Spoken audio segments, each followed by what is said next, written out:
At a certain depth in the ocean, pressure is no longer merely imposed on matter, but rather transformed into reality. Where light doesn't exist, when the water is cold, metabolic processes are almost halted. Something has been waiting in that obscurity for quite some time now.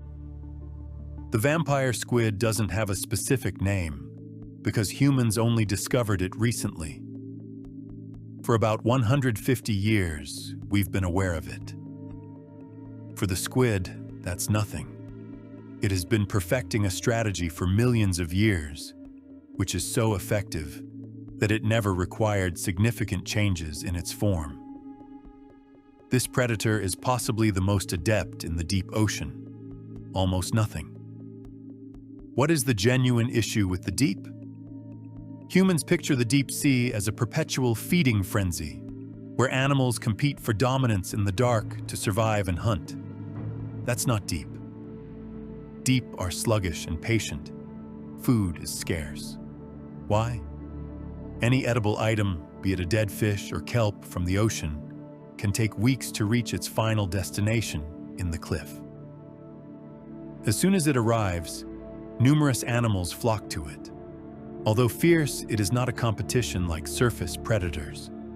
It's more like a funeral than preying. Everyone comes with the aim of claiming their entry. But the vampire squid doesn't bother with the bodies. It lets other creatures feed. They are able to tear, and consume.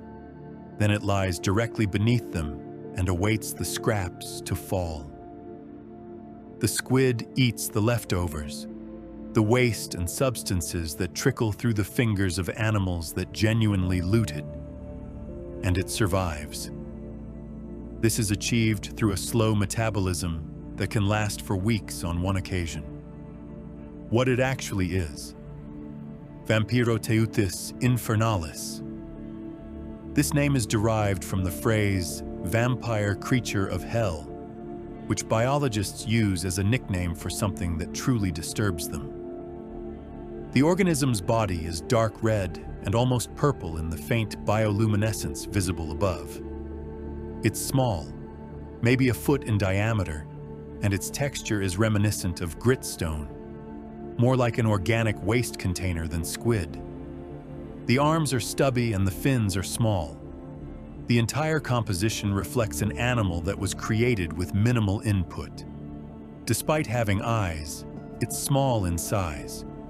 Useless in any practical sense. It doesn't need to see. The animal has photophores, which are light-producing organs scattered throughout its body, but it doesn't use them for hunting. It utilizes them to appear unappealing. Nearby, most objects emit a faint glow. Most things are bioluminescent. The appearance of the vampire squid is unremarkable. Nothing worth eating. What's really creepy is the mouth. A spike-covered organ that looks viscerally damaged can be formed by the squid when threatened, as it has the ability to turn its entire mouth inside out. It's a bluff. A warning that suggests abstaining from eating me despite it. It's essentially a soft, slow, almost defenseless creature that survives by its unmemorable qualities. Despite its lack of predation, the vampire squid doesn't pursue humans. The organism remains suspended in the water column, using minimal energy, and waiting for organic particles to move past. Dead skin cells, decomposing flesh, the smaller particles of bigger animals perishing from the air above. Two elongated filaments are present on the body, which retract. They have the ability to taste water and detect food's chemical signatures, which are sensory organs. Once the water has a suitable scent and the particles are dense enough, then the squid retracts its filaments and feeds. Despite the time-consuming and energy-efficient process, the squid could potentially survive without food for several months. Speed and strength aren't necessary. Simply be patient, and it'll wait for you. To overcome a problem that most animals cannot solve, The evolutionary solution is to cultivate and survive in an environment where energy is scarce. However, spending calories on active hunting only prolongs the game. The effectiveness of it was so great that no modifications were necessary. The part that stays with you. The plan of the vampire squid's approach to survival suggests something about it that we dislike. Why?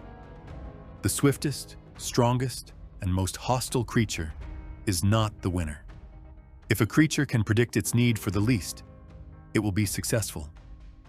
Ambition is not rewarded in the deep ocean. It does not prioritize speed, strength, or hunting ability. This requires accepting things and taking whatever comes our way and being happy with it.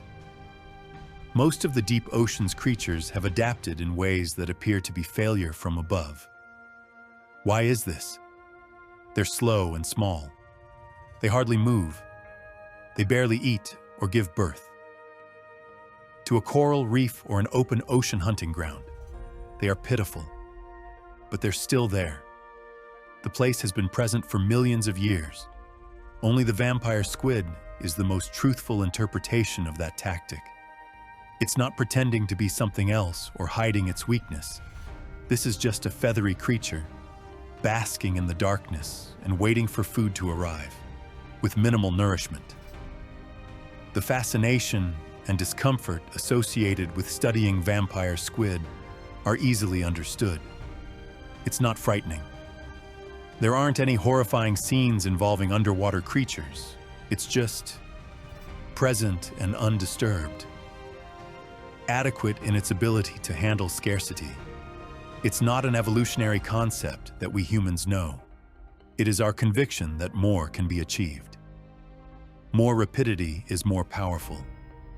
The vampire squid implies that the real benefit could be found in being aware of when enough is sufficient and never demanding anything else. This creature has resolved the challenges of the deep ocean by deciding to require almost nothing from it. The real picture. The vampire squid is not considered a monster or ominous. It's a solution, a response to a particular predicament caused by varying circumstances. The strategy for surviving in the deep is to be small, slow, patient, and present without fighting or losing ground. Just exist. Just wait. The ocean will provide eventually. Take what you can when it arrives. Human civilization has not yet seen the squid adopt this method for survival. It is currently suspended in absolute darkness, 1,000 meters below the surface, as it senses water filaments and waits for particles to move past. The question that lingers. Our brains are not programmed to learn, but the vampire squid is an important tool for teaching us that survival doesn't require dominance, that success doesn't require ambition.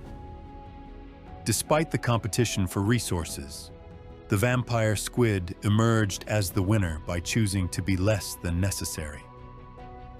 What happens to an organism that's been trained by millions of years to accept nothing when suddenly something arrives in abundance? The answer isn't in the deep ocean anymore. It's in every ecosystem where the rules have changed, and the creatures evolved for the old rules suddenly have to survive in a world that's offering things they never learned how to want.